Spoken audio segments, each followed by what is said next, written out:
मनसे का सोडले?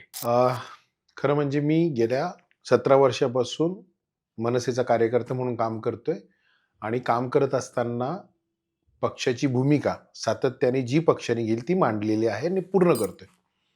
मी ज्यांच्या विरोधामध्ये छत्रपती संभाजीनगर महानगरपालिकेमध्ये आंदोलनं केली, म्हणजे त्यावेळची 25 वर्षापासून ज्यांच्या हाती सत्ता आहे, असे माननीय श्री उद्धव साहेब ठाकरे यांच्या पक्षाच्या विरोधामध्ये मी आंदोलनं केली कारण की त्यांची सत्ता होती.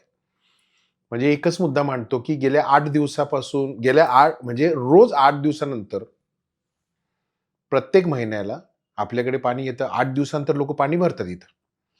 इतकी मोठी अडचण ह्या संभाजीनगर शहराची असताना मी त्यांच्या विरोधामध्ये रान पेटवलं. मी प्रयत्न केला, की ही अडचण संपली पाहिजे.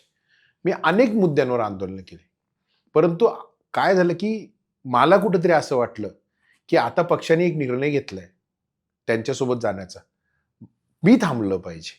म्हणून मी स्वतः थांबण्याचा निर्णय घेतला आणि मी थांबून घेतलं आणि त्या पद्धतीने काल प्रवेश झाला माझा.